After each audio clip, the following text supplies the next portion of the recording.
Hello everyone, my name is Akos from the re.Planted urban farm, and I am so excited to show you guys an update of what's been going on the urban farm. In the last video, we had just started laying cardboard to expand our new no-dig market garden. Our garlic was about 3 inches tall, and the ground was still thawing. Today is May 30th, and we are at peak planting season, and I'm so stoked to show you guys what is going on, what we have planting, what's growing, what's doing well, and what's not. So let's get started on this tour.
We are in the first part of our market garden. This is a section that we completed last fall. We are having amazing success with all the crops in this particular portion of the market garden.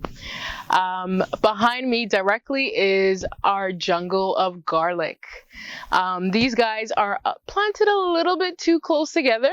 Definitely could have improved on that, but I think it's perfect for harvesting garlic greens. So where you pull up the entire garlic, there's not going to be much of a bowl, but you can eat the entire stalk the exact way you would eat garlic, and it tastes tastes exactly like garlic. Next, we have a couple beds of lettuce. Most of these beds are interplanted with other things. We have 4 different cuts and colors of lettuce that I'm using in a mix, along with a few other greens that are planted all over the market garden.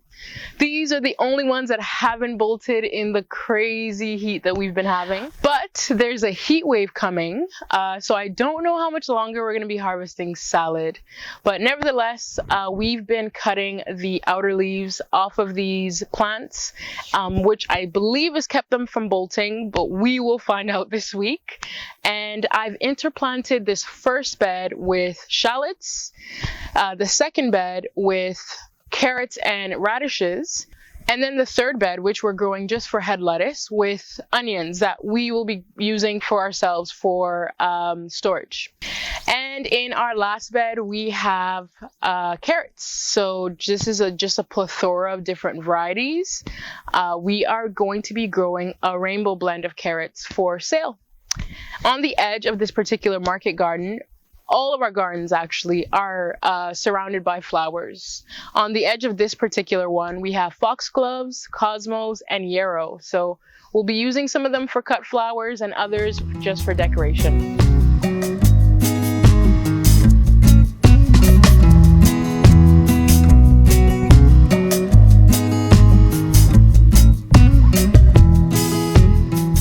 This is the second section of our market garden, but the first section of the new addition.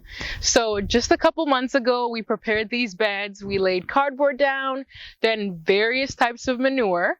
I actually have a video detailing that entire process, so you can click on the link up here to watch that whole thing. But as soon as we finished with those beds, we planted into it immediately. So in this particular bed, we have another set of lettuce. It's the same lettuce variety as the ones we saw in the previous section. And this is our second succession sowing. Over here, we have a half bed of bush beans and another full bed of bush beans. This is going to be sold as a rainbow bush bean blend. So we have filet beans that are red, purple, yellow, and greens. And then in this bed, where half of it is being used for bush beans, the other portion is being used for our tomatoes, specifically paste tomatoes that we'll be using for ourselves. So for the most part, I did try to section off what portions of the garden would be for home use for ourselves and what portion would be for sale, but unfortunately some of the beds weren't ready in time, so we kind of had to put things wherever we had space. And this is where we had space for our paste tomatoes, so this is where they're going, smack dab right in the middle of our market garden. And then over here we have jalapenos, quite a few varieties, light purple, or a light orange, dark orange, a yellow, red, and green that we're going to be selling as a mix. And then in this section, we have, again, more stuff for us. Hot peppers, super hot peppers, like ghost peppers, Scotch bonnet peppers. We like it really hot, our hot peppers. Then we also have this unique type of eggplant that we actually got from where we are originally from, Ghana. So we have some garden eggs is what they're called. It's an ivory colored eggplant. And then we have a couple more jalapenos. Oh yes, I forgot to mention, we also have purple jalapenos in addition to the light orange, dark orange, green, red, and yellow. So it's gonna be an amazing mix. Under these mesh covers, trying to keep them safe from cucumber beetles, are watermelons. So I have two different types of melons growing in this particular bed. Kajari melons and moonbeam, which is actually a yellow fleshed melon. So that one, actually both of them, I'm super excited for. In this bed we have kale. This kale is doing amazing now that it's finally warmed up and they finally gotten their roots in the soil. And then at the end there we have onions that we'll be using for green onion. Technically they're a purple green onion, and we'll be selling those. In this bed, we had Mizuna and kale and this empty space that I'm still not sure what I'm going to do with. The Mizuna went to seed so quickly in the heat and then was riddled with flea beetle bites. It was completely useless. I was only able to pick once off of them. Then they went to seed, and then the flea beetles ruined the leaves regardless. So it was really disappointing, but lesson learned. Next time I need to put mesh. So now let's talk about the flowers.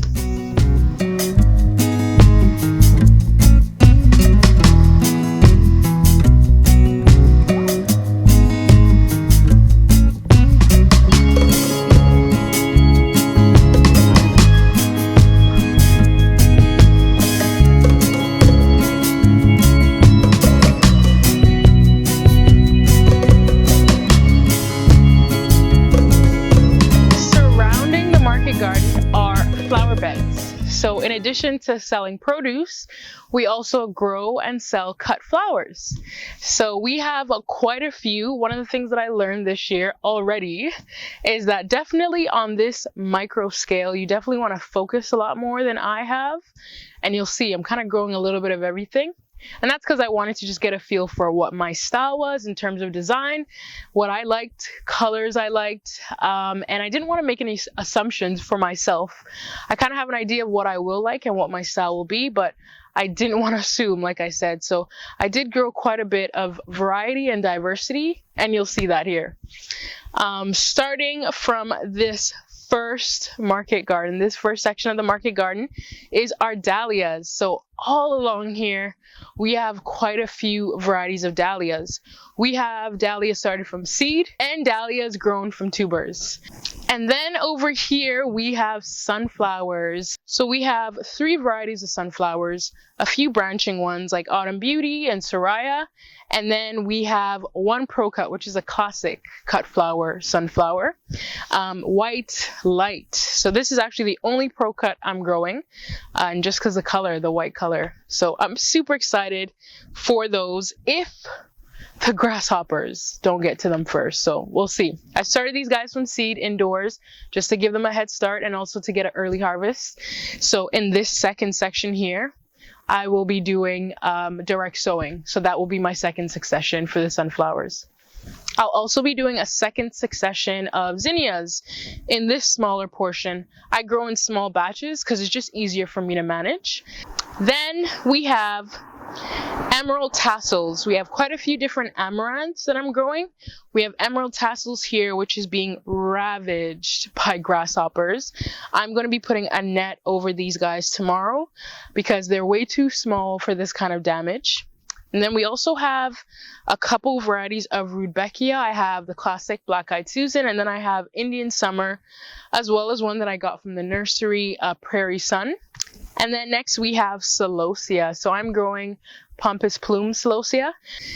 Over here we have Giant Orange Marigold, which is like a really out of style color for me because it's just so bold. It's so loud, that orange color. But I'm really excited to see what I'm going to do with those kind of flowers.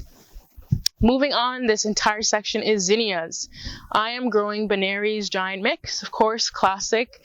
White zinnia, I believe it's White Oklahoma, and Queen Lime zinnia. So I'm excited about that. This section here is all snapdragons. These guys are like, I'm definitely growing snapdragons again.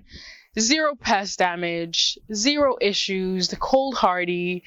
Next year, I think I'm growing more snapdragons, much more than this, because I just love them. They're so low maintenance. And then we have basil, which is exactly the opposite. So annoying, so weak, like pest prone, damage prone. They look horrible. They're yellow. I don't know. And honestly, I don't care anymore. If they die, they die. I'll plant more snapdragons. And then here we have stalks, which is doing so badly. My stalks are doing so bad. I don't know why. But I do see some flea beetle damage. They are a brassica, so I don't know. They're not doing well. And yeah. And then we have a few Dusty Millers, like kind of planted everywhere all along the stalks because I'm expecting them to die. I'm just waiting for them to die, and then I'll replace them with something else. But I got these Dusty Millers from a local nursery, so these actually weren't started from seed. And then in this section, I have another basil. You can't even see most of them because they're so tiny. I am impressed that they've survived considering how they're in such bad shape.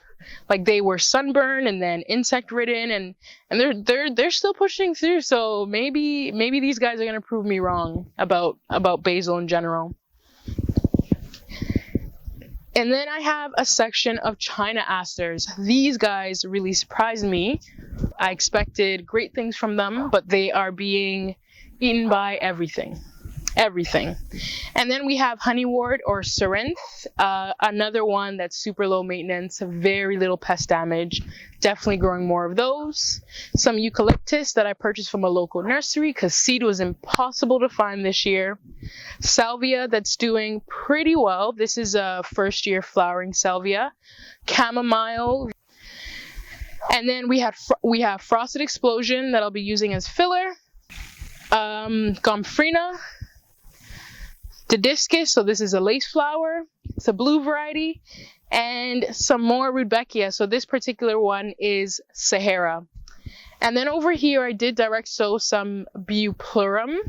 I don't see any signs of life, but I already have a first succession of Bupleurum. So if I don't get any, I can always resow and I'll be good. So this ends our tour. We do have 2 other gardens, or 2 other beds, I guess.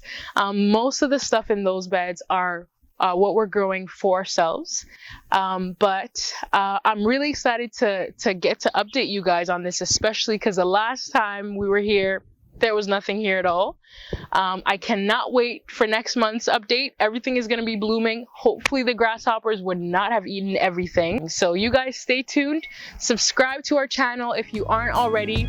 Like this video if you like the video. And see you guys next time.